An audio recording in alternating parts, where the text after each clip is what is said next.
One of the cringiest parts about doing something for a long time is going back and watching yourself learn how to do that thing. It can get really weird. And when we're mixing music, that actually is no exception. Every once in a while, I'll go back and pull out an old project that I worked on and just listen to it. And every time I do that, I just start thinking, what on earth was I thinking? What was I doing with all these plugins? Why did I mix it this way? It doesn't make any sense. So today, I actually want to show you one of the common mistakes that I've found kind of as a pattern in a lot of my old projects.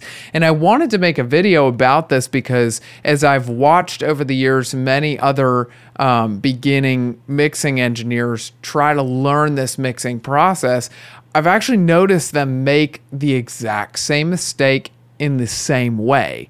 And it's kind of odd, and I'll talk about why I think it's a little bit strange and maybe the reasoning behind that. So we're going to talk about that today. I'm going to show you what this mistake actually looks like, and then we're going to talk about how we can actually avoid it in future mixes. So I'm going to switch screens here and show you exactly what this looks like.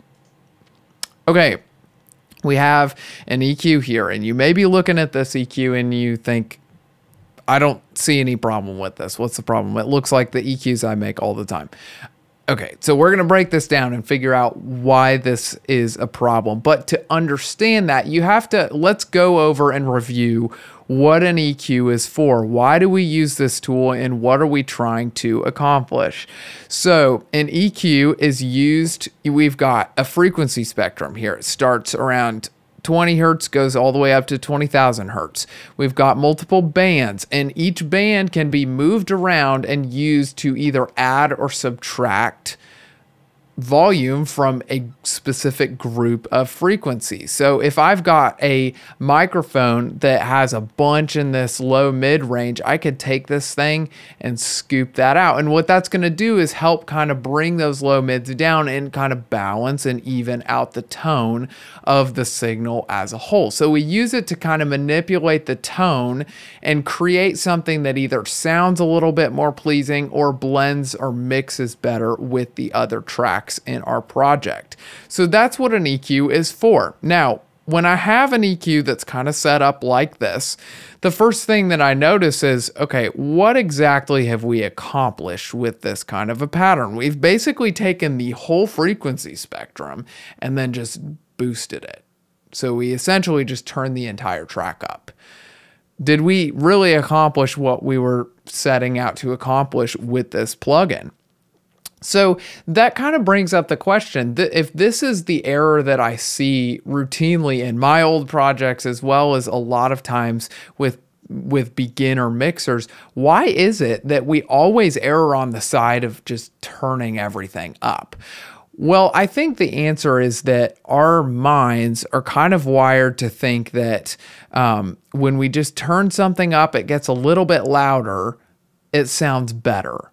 And so if we don't really know how to use an EQ, we just kind of start turning knobs until we think it sounds better. And what ends up happening is what you see on the screen here. We end up just boosting everything and nothing really sounds better. So I think that's kind of why we do that.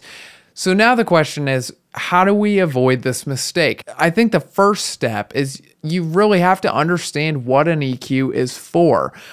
Does the track even need it in the first place? And then when we start EQing things, we really need to be mindful of our tendency to just gravitate to things that are louder instead of really listening carefully and saying, did the tone actually change? Does it sound better? And does it sound like what I'm trying to get to in the end? So I think those are kind of the keys to do this. And if you go back and look at your EQs and it's like, man, I'm just boosting all the frequencies, understand that we're not actually accomplishing anything at that point. We've just turned everything up. We haven't changed the tone in a meaningful way. And maybe we need to just take a step back, flatten the EQ, and then kind of start over and see if maybe there's something that we can do a little bit differently that will give us a little bit better of a result. So that's kind of my advice. That's kind of a lesson that I've taken from past projects that I've worked on, and then something I wanted to pass on to you. And hopefully that helps you. And if you're making this mistake, it's a really easy one to spot, and you can just kind of flatten that out, start over, and really train your ears to pay attention to the sound and the tone and see if you're really accomplishing what you're aiming to accomplish when you use one of these tools. So hopefully that was helpful for you. If you're beginning to learn this mixing process, you're trying to figure all this stuff out for the first time, I'd encourage you to go to my website, themixingprocess.com.